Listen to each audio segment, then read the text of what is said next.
नमस्कार, आपका central employee news YouTube channel के नए और प्रेस वीडियो में आपका हार्दिक स्वागत है। बड़ी खुशखबरी सभी पेंशनर्स केंद्रीय कर्मचारियों राज्य कर्मचारियों के महंगा भत्ता डीए फ्रीज पर फैसला वापस लेने को लेकर बड़ी खबर।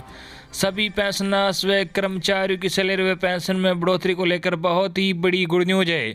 साथ ही कर्मचारी पेंशनर से जुड़ी अन्य भी बड़ी खबरें हैं जो आपको इस वीडियो में देखने को मिलेगी, तो बने रहे वीडियो में। इससे पहले अगर आपने अभी तक भी इस वीडियो पर एक लाइक नहीं किया तो एक लाइक कर दीजिए, क्योंकि आपका एक लाइक ही हमारी मेहनत का फल होता है। वही चैनल को भी फ्री में सब्सक्राइब नहीं किया, सब्सक्राइब कर लीजिए, ताकि आगे भी आपको कर्मचारी और पेंशनर से जुड़ी हर एक लेटेस्ट से लेटेस्ट अपडेट सबसे पहले फ्री में देखने को मिलती रहे। सरकारी कर्मचारियों पेंशनर्स के लिए खुशखबरी, अब सैलरी बढ़ाने की तैयारी में सरकार, डीए फ्रीज पर होगा फैसला वापिस। जी हां, अगर आप केंद्रीय कर्मचारी हैं तो मौजूदा महामारी के बावजूद भी निकट भविष्य में सैलरी बढ़ोतरी की उम्मीद कर सकते हैं। दरअसल केंद्र सरकार चाहती है कि अर्थव्यवस्था की हालत दुरुस्त की जाए, इसके लिए खपत बढ़ाना बेहद ही जरूरी है। अब केंद्र सरकार चाहती है कि केंद्रीय कर्मचारियों को हाथ में ज़्यादा पैसा दिया जाए ताकि वो बाजार में ज़्यादा खर्च कर सके और खपत बढ़े। श्रम मंत्रालय ने महंगाई भत्ता के लिए कंज्यूमर प्राइस इंडेक्स को साल 2001 से बदलकर 2016 कर दिया है। श्रम मंत्रालय द्वारा इस बदलाव का मतलब है कि कर्मचारियों के लिए महंगाई भत्ता कैलकुलेट करने के लिए मौजूदा खपत पैटर्न और महंगाई दर को ध्यान में रखा जाएगा। पहले चिंता जताई जा रही थी कि पहले के इंडेक्स में समय के साथ बदलाव करने की जरूरत है। बीते कुछ समय में देखें तो हेल्थ केयर और ईंधन से लेकर घर गृहस्थी तक के खर्च में इजाफा हुआ है। नए बेस इंडेक्स में इन बातों को ध्यान रखा जाएगा ताकि केंद्रीय कर्मचारियों को इसका लाभ मिल सके। केंद्र सरकार वापस ले सकती है डीए फ्रीज के फैसले को। जी हां, आपको बता दें कि केंद्र सरकार चाहती है कि अर्थव्यवस्था की हालत को सुधारा जाए, इसके लिए खपत बढ़ाना बेहद ही जरूरी है। इसलिए अब केंद्र सरकार चाहती है कि केंद्रीय कर्मचारी व पेंशनर्स का महंगा भत्ता फ्रीज के फैसले को वापस लिया जाए, जिससे सरकारी कर्मचारी पेंशनर्स के हाथ में ज़्यादा पैसा है, जिससे कि वो बाजार में ज़्यादा खर्च कर सके और खपत भी बढ़ सकती है केंद्रीय कर्मचारी व पेंशनर्स की सैलरी व पेंशन। जी हाँ, आपको बता दें कि केंद्र सरकार नए प्राइस इंडेक्स का प्रभाव जल्द देखने को मिल सकता है। सीधे तौर पर इसका लाभ 45 लाख से अधिक केंद्रीय कर्मचारी पेंशन धारकों को मिलेगा। केंद्रीय कर्मचारियों के लिए प्राइस इंडेक्स में मामूली बदलाव से भी उनकी सैलरी बढ़ने की उम्मीद की जा सकती है। अगली बड़ी खबर, दीपावली से पहले केंद्रीय कर्मचारियों को सरकार का एक बड़ा तोहफा ऐसे मिलेगा इसका लाभ। जी हां, आपको बता दें कि भारत में पिछले 7-8 महीनों से लगातार जारी कोरोना महामारी के मध्य केंद्र की मोदी सरकार ने केंद्रीय कर्मचारियों को दीपावली से पहले एक और बड़ा तोहफा प्रदान किया है। दरअसल मोदी सरकार ने केंद्रीय कर्मचारियों हेतु अक्टूबर से दिसंबर तिमाही के जनरल प्रोविडेंट फंड मतलब जीपीएफ की ब्याज दर की घोषणा कर दी है। सरकार ने ये निर्धारित किया है कि अक्टूबर से दिसंबर की तिमाही हेतु केंद्रीय कर्मचारियों को जीपीएफ पर 7.1% ब्याज दर दी जाएगी। नोटिफिकेशन भी हो गया है जारी। जी हाँ, आपको बता दें कि वित्त मंत्रालय का अधीन कार्यरत आर्थिक मामले के विभाग के बजट डिवीजन ने केंद्रीय कर्मचारियों के जीपीएफ की ब्याज दर से संबंधित नोटिफिकेशन को कुछ ही दिन पहले जारी भी कर दिया है। सरकार की तरफ से जारी नोटिफिकेशन की माने तो जीपीएफ पर अक्टूबर से दिसंबर महीने की तिमाही हेतु निर्धारित की गई ब्याज दरें बीते 1 अक्टूबर से ही लागू कर दी गई है, जो दिसंबर 2020 तक है। प्रत्येक 3 माह पर होती है ब्याज दरों की समीक्षा। जी आपको बता दें कि सरकार वित्तीय वर्ष की हर तिमाही की शुरुआत में छोटी बचत योजनाओं की ब्याज दरें में संशोधन करती है। पश्चात जीपीएफ और अन्य योजनाओं पर दर की घोषणा करती है। मतलब जीपीएफ पर मिलने वाली ब्याज दर की समीक्षा प्रत्येक 3 माह में की जाती है। किन किन फंड पर पड़ेगा प्रभाव? केंद्र सरकार की तरफ से छोटी बचत योजनाओं की ब्याज दरों में संशोधन करने का नोटिफिकेशन जारी होने के पश्चात अनेक फंड्स पर इसका सीधा प्रभाव पड़ेगा। ये बड़ी खबर, कर्मचारियों के लिए खुशखबरी, सरकार ने बदल दिए हैं ये नियम, सभी को होगा इसका फायदा। जी आपको बता दें केंद्र सरकार ने रेलवे के लाखों कर्मचारियों को अच्छी खबर दी है। कोई ऐसा कर्मचारी नहीं होगा जो अधिकारी नहीं बनना चाहता हो। अब कर्मचारियों का अधिकारी बनने का सपना आसानी से पूरा हो सकेगा। भारतीय रेलवे ने विभागीय परीक्षा को लेकर अब नियमों में बदलाव किया है। अब नियमों में बदलाव होने की वजह से कर्मचारी को प्रमोशन मिलने में सहायता मिलेगी। रेलवे बोर्ड की तरफ से कहा गया है कि ग्रुप सी से बी में विभागीय पदोन्नति के लिए होने वाली समीक्षा में फिर संशोधन किया गया है। 1 माह पहले बनाई गई प्री व मेंस परीक्षा की व्यवस्था समाप्त हो गई है। अब सिर्फ एक परीक्षा होगी। 60% या ज्यादा अंक पाने वालों को इंटरव्यू के लिए बुलाया जाएगा।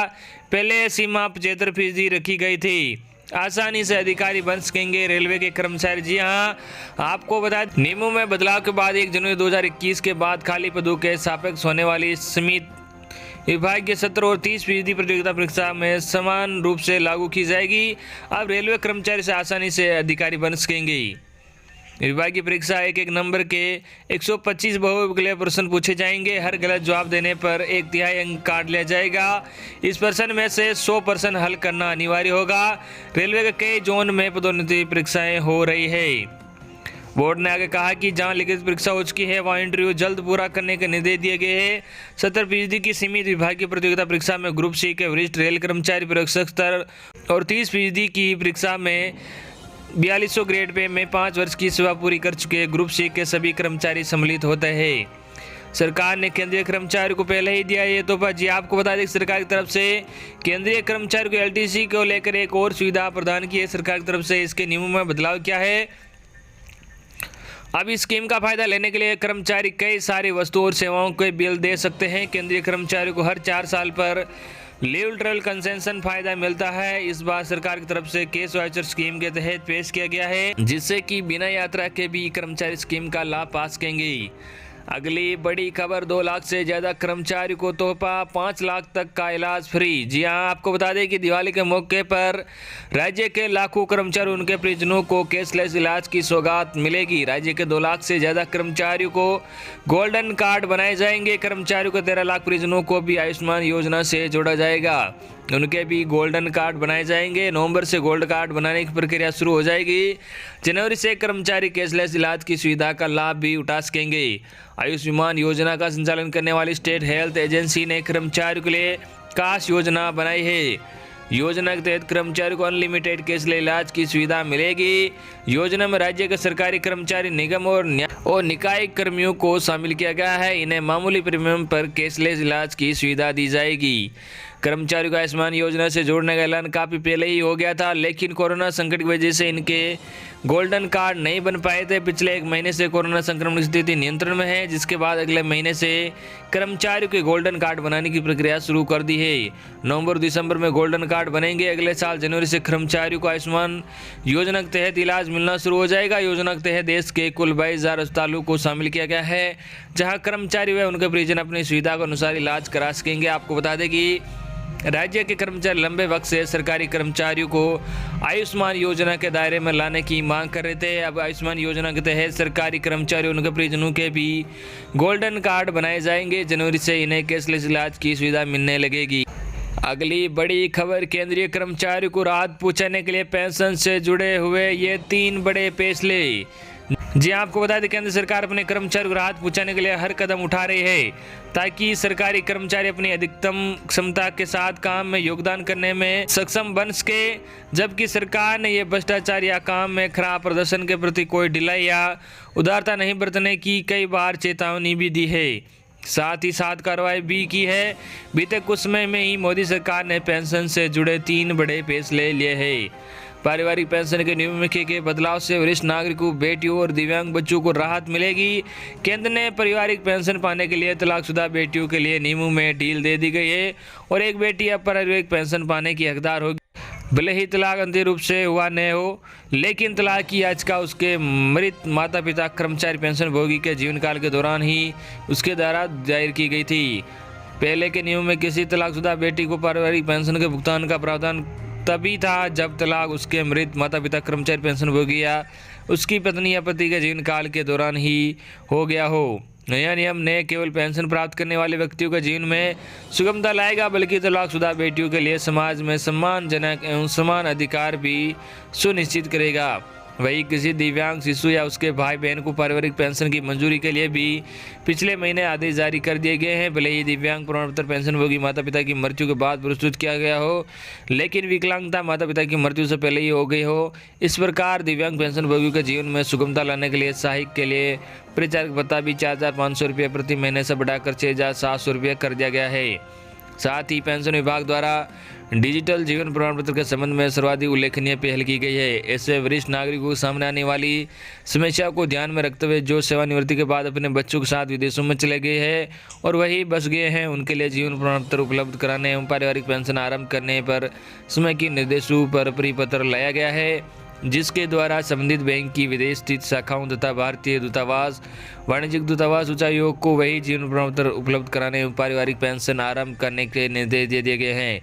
जबकि सभी पेंशन सह वितरण बैंकों को उन पेंशन भोगियों के लिए उनके दरवाजे पर ही जीवन प्रमाण पत्र उपलब्ध कराने के निर्देश दिए गए हैं जो बैंक जा पाने में असमर्थ है। अगली बड़ी खबर, त्योहारों का तोहफा, हरियाणा सरकार ने कर्मचारियों को एडवांस बोनस का ऐलान किया। ग्रुप सी को 18,000 और डी को 12,000 रुपये मिलेंगी।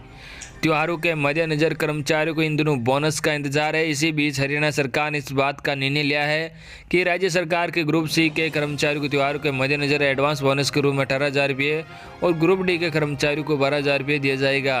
ये एडवांस नियमित कर्मचारियों को ही दिया जाएगा।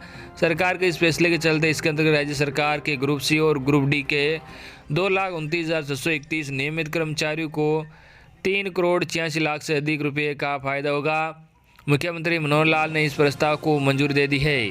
इस अग्रिम राशि का भुगतान नवंबर 2020 के पहले सप्ताह में किया जाएगा।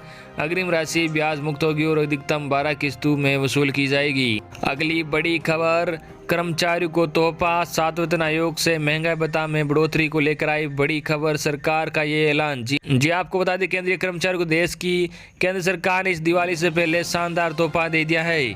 जी हां, केंद्रीय कर्मचारियों को महंगाई भत्ते डीए में सरकार बढ़ोतरी कर सकती है। मतलब कि दीपावली से पहले ही केंद्र सरकार द्वारा कर्मचारियों के वेतन में बढ़ोतरी होना संभव है।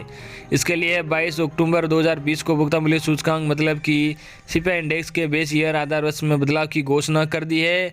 इससे 48 लाख कर्मचारियों को सीधे तौर पर इसका बहुत फायदा होगा। वेतन में सीधे तौर पर होगी बढ़ोतरी। जी हां, आपको बता दें कि सरकार ने आधार वर्ष को 2016 कर दिया है, जिससे अब केंद्रीय कर्मचारियों को मिलने वाले महंगाई भत्ते में बढ़ोतरी हो जाएगी। इस बारे में सामने आई रिपोर्ट के अनुसार इस कदम से केंद्रीय कर्मचारियों के वेतन में सीधे तौर पर बढ़ोतरी होगी, क्योंकि उनका महंगाई भत्ता डीए सीपीआई इंडेक्स वर्ग की गणना के आधार पर निर्भर है। देश में वर्तमान हालातों को देखते हुए केंद्र सरकार ने कोरोना वायरस महामारी को ध्यान में रखते हुए जून 2021 तक के लिए महंगाई भत्ते में वृद्धि को फ्रीज किया हुआ है। ऐसे में कर्मचारियों को वृद्धि दर के हिसाब से 17% महंगाई भत्ता डीए का भुगतान किया जा रहा है। इसका मतलब ये भी है कि केंद्र सरकार के कर्मचारियों के वेतन बढ़ोतरी में कुछ समय भी लग सकता है। केंद्रीय कर्मचारियों के डीए में 4% की वृद्धि। जी हाँ, इसके साथ ही मार्च में केंद्र सरकार ने केंद्रीय कर्मचारियों के डीए में 4% की वृद्धि की थी। हालांकि अप्रैल में सरकार ने महामारी का हवाला देते हुए इसे जून 2021 से लागू करने का फैसला किया था। आपको बता दें कि नए आधार वर्ष 2016 से कैलकुलेशन करने पर एआईसीपीआई के महंगाई के आंकड़ों से जनवरी 2020 से जून 2020 तक के आपका महंगाई 25% पर पहुंच गया है। उसके बाद जुलाई 2020 से लेकर अब तक के आंकड़ों के आधार पर महंगाई भत्ते की अनुमानित आंकड़ों से गणना की जाए तो आपको बता दें कि जनवरी 2021 से मिलने वाला महंगाई भत्ता 28% तक पहुंच जाएगा। तो ये थी आपके लिए आज की बड़ी और बेहद ही महत्वपूर्ण बड़ी खबर जो हमने सबसे पहले आप तक पहुंचा दी। आई होप कि आपको आज की हमारी न्यूज़ पसंद आई होगी। धन्यवाद।